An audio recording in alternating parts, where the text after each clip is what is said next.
And this video is definitely going to help a lot of you guys who are planning to get into freelancing and want to build your network skills and clients as well. Hey guys, welcome to my YouTube channel. For those who are new here, welcome. My name is Naomi.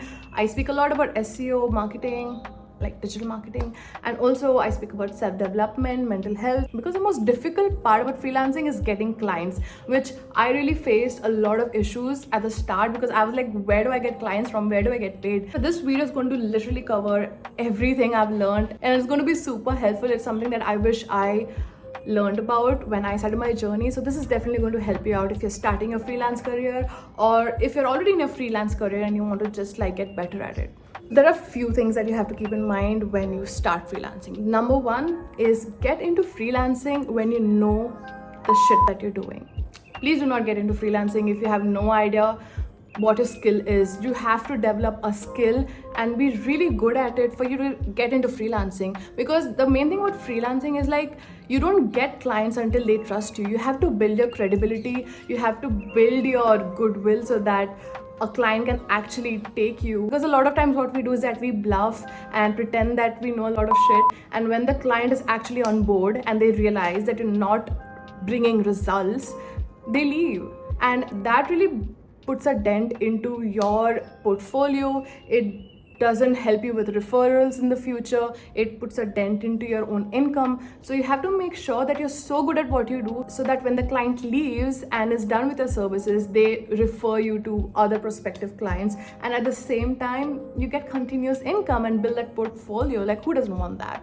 So please get into freelancing if you're really good at a skill and you know that you can help and bring results to a client. Second thing you have to learn is that you're going to get rejected like a lot, so you have to get used to rejection. I mean, I know rejection is something that's like super difficult to face. Who wants rejection? But a part of freelancing is it's technically a business. You're developing your business, you're developing more clients, you want more passive incomes from other places. And while you outreach to prospective clients, a lot of them might not really trust you, a lot of them might not really need your services, or they might not be on board with what you're providing them, or might not agree to the rates that you are asking from them. So they might reject you, and that's going to be completely normal. You have to get used to that. You have to develop the mindset where they have rejected me, okay, on to the next, so that you keep on trying and you persist and you don't give up on the way. And I know freelancing is not a bed of roses. A lot of people think that, okay, let me just get into freelancing, you get paid a lot, it's pretty easy and all that stuff. It's not. It took me months to land my first client, and at the same time there are a lot of ups and downs. There are a lot of issues that clients might have, and a lot of misunderstandings might happen. You might not get paid in months. Like one of my clients paid me after 2 months, and it's very unstable. You have to prepare for that. So this is the best advice I can give you if you are planning to get into freelancing. Have a full-time job and on the side start freelancing, so that even if your freelancing income is not stable and you can't rely on it, you at least have a stable and reliable income coming out from somewhere. Okay, so now let's get started with the main part of the video on how to actually start freelancing and getting clients. So the first things first is pretty basic. First, find your niche. Once you select your niche, it will become so much easier for you to know how to go forward and what the clients can expect from you. A lot of people have like different niches, like they provide social media, then they provide email marketing, all that stuff, which is up to you. But I feel to have just one niche is the best, and later on you can like branch out into other niches. For me, I started with SEO. As you know, I provided SEO as a service, and that helped me be very confident in, okay, if I provide SEO, I'm going to be 100% good at it and you can expect results. But at the same time, if you say that I provide SEO, I provide email marketing, paid campaigns, blah blah blah, it'll be very overwhelming for you and the client as well, and you might have a lot of work in your hands. So if you just want to start light, have one niche, and then later on as months go by, you can branch out into other niches. Second is to start building your portfolio. As I said, if you already have experience in your niche and you want to start freelancing, you would probably have a couple of portfolios in your hands if you have like already worked with different clients. So for me, I was working in a digital marketing agency and I had different clients that I was handling in the agency. So I provided my clients as a portfolio so that, you know, my prospective clients can see what work I have done, what results I brought. If you don't have a portfolio, if you don't have any records of your work, how will a client trust you? Why will they pay you if you haven't done any work in that, right? That's why I really suggest to either work part-time or full-time at an agency or any company so that you can start working on your portfolio, you start working on clients and show them your results that you have brought to these previous clients. To let me know if you want me to make a video about how to build a portfolio, and a portfolio that sells, more importantly, because a lot of us build portfolios and it doesn't really have an impact on the clients. You have to make a portfolio which has an impact and which immediately sells. Also, a lot of people, what they do is that they create their own website where they display their entire portfolio. Basically, their website is their portfolio, and through that they outreach to different prospective clients. A lot of people like me, I have developed a document where it's like a presentation where I have showcased all the work that I've done, the results that I've brought, etc. So it's completely up to you what you choose to do. The next step is to set your rates. A lot of us are very confused. Like for me, when I started setting my rates, I was like, what the fuck should I charge? Like, should I charge 1 lakh? But that doesn't make sense because I just started out. So that's why you have to know what are the market rates. You have to first research what other freelancers are charging, and there are different kinds of charges. So for me, so at the start, I didn't know how to set my rates. So what I have done, and it's up to you if you want to implement this, but I started with beginner, intermediate and advanced. So for SEO, if you want just a beginner basic SEO work, I provide a beginner package. I provide an intermediate package if it's like you just want intermediate work, a bit better than the beginner package, and the most advanced one is the advanced, where I charge more for that and there are more services that are provided. So it completely is on you. And let me tell you, whatever rates you set, there is going to be a lot of negotiations, a lot of back and forth, and there's going to be a lot of competition, because even if you're charging, let's say 20,000 for per month, there must be another freelancer charging 10,000. But you have to keep this in mind, that you know your worth. You shouldn't reduce your packages just because others are doing that. If you know that your work can bring results and it has more quality compared to the other freelancers, do not stoop down to whatever charges they are providing. So that's with the rates part. If you want me to make a video on, you know, how to fix your rates and what I have done, I can definitely show it to you. I would love to make a video on that. So do let me know in the comments below. So after you have your portfolio and after you have your rate set up, the third step is to develop your pitch. You have to craft your pitch in such a way where you are to the point and you sell your product in such a way that it's not boring to the person, because the more longer your pitch is, it just gets boring and a lot of people don't have a good attention span. So you have to make sure you're to the point, it's attractive, it gets a person interested, and you can just sell off your products. You can see an example of one of my pitches over here in the screen, and I'll tell you what exactly I did to reach out to these clients in the next step. So the next step is outreach, which I just hate the outreach part because it's like a lot of rejections are going to come in, but you have to get used to that. There's going to be a lot of points where it just seems like a dead end, but you have to keep on going. You can't give up, because this is where you might end up actually landing a client. Let me just share my experience about Fiverr and Upwork. They were a big disappointment for me. I know a lot of you might be confused, shocked, because it helped a lot of people and I love that for them. But for me, I tried a lot. I tried everything in the book to have the most perfect profile, have the most perfect pitch. I watched a lot of YouTube videos, I did a lot of research. I even paid for the Freelancer Plus that Upwork has.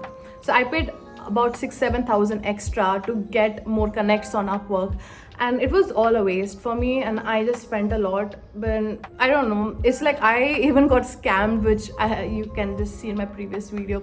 But yeah, it just wasn't for me. So I sort of had a plan B in mind, which I'll share next. So since Fiverr and Upwork were not working for me, I decided to directly get in touch with businesses. So I just went to Google and I changed the location. I went to specific countries all over the world. Whichever country I wanted to target, I just like put in those countries or cities. And basically what I did is I added a very specific keyword, like top dental clinics in London or top real estate businesses in New York. And I would see the list of businesses and the list of websites. So I went to these websites, I went to the contact list of the contact page, and I just straight up cold emailed a bunch of the founders, a bunch of the directors, and just telling them, hey, I provide my SEO services. You can find my portfolio below, and if you need any more further information, we can get on a quick interview call and we can discuss this further. I can help you, blah blah blah. I just that was how I crafted my pitch, and that was how I outreached. I think I outreached to about 100 200 businesses. I'm going to be completely honest about this, it really didn't turn out to be fruitful. I did get a couple of replies back, but it didn't really go ahead from that. This has helped actually a lot of people. A lot of people have been successful in this, but this wasn't successful for me, so I had to go on to the next thing, which was social media. So when you're deciding to freelance, or even if you start a business, you have to market yourself. You have to put yourself out there so people know that you're providing so and so services, this is your product, etc. I made everyone know that I am freelancing as a SEO specialist. If you need help, you can reach out to me, blah blah. And through that, I got actually a couple of clients. A lot of my friends reach out to me, hey, are you working in SEO? Like, I know someone who needs help with that. And that's how I got a lot of clients through that itself. Like, just through my contacts, just through my social media, a lot of people reached out to me and I landed a couple of clients through that. That is something that can definitely help you. I've seen a lot of higher conversion rates through your own contacts. Whatever, just make sure that everyone knows what you're doing. Just literally just market yourself in such a way that people will think of you. If they think about, okay, digital marketing, they'll think, okay, Naomi provides digital marketing, I should reach out to her. And that's how you will definitely be more successful. Let me tell you, LinkedIn is super amazing also in terms of that. I got so many people reaching out to me because I just spoke about SEO, I spoke about what I do. I also mentioned at the end that I'm providing SEO as a service, freelancing as an SEO specialist. If you need help, please reach out to me. And I landed a few clients through that as well, and it has been pretty successful. So definitely market yourself in LinkedIn, build your own brand on LinkedIn. And I'm not going to tell you that you're going to get it immediately. It's going to take months. It's going to take probably a year. It took me 3-4 months till I landed a client. Obviously, I had to build my credibility. I had to build my portfolio. And only then when the client trusted me, I actually landed a client. And there are clients that have been going on for 6-7 months with me because I actually provide the stuff that I promise about.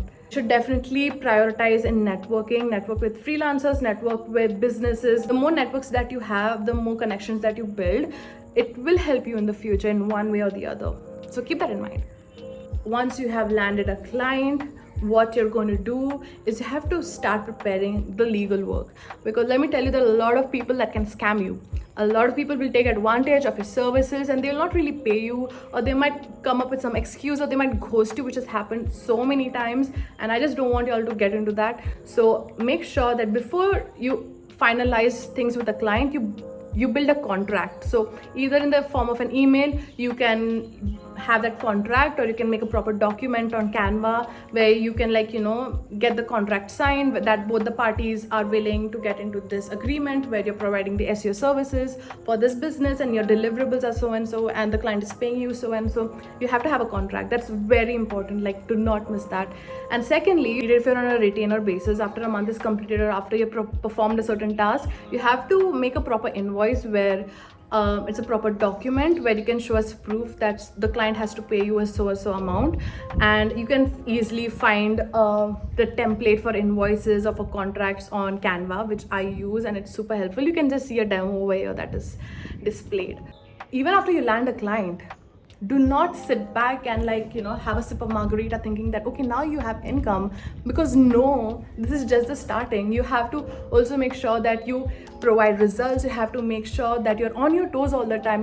Because a lot of clients, if they feel that you're not living up to your mark, they just immediately dip you. That's the worst thing, and I don't want you all to go through that. So as soon as you get a client, prove yourself. Till the end, till the contract ends, you have to prove yourself and show that you're an amazing freelancer, and that client would be so impressed that they'll definitely refer you to other prospective clients as well, because they'll be like, oh my god, this girl is so hardworking, she is so good at her work, and you should definitely like use her services for your business or whatever. So you have to make sure that even after you land a client, you keep on proving yourself, you keep on getting better, you learn new skills, you develop the skills that you already have. And you also have to make sure that you have to be on your toes, because there are a lot of competitors out there. The competition is really fierce. There are a lot of freelancers that are willing to just grab and take your client to themselves. So you have to make sure that the client doesn't leave you. They're loyal towards you because of the work that you deliver and the way that you are professional about all your services. So anyways, I hope you found this super helpful. I'm super excited. If you're actually planning to get into freelancing, I need to know all the tea. I need to know how it goes.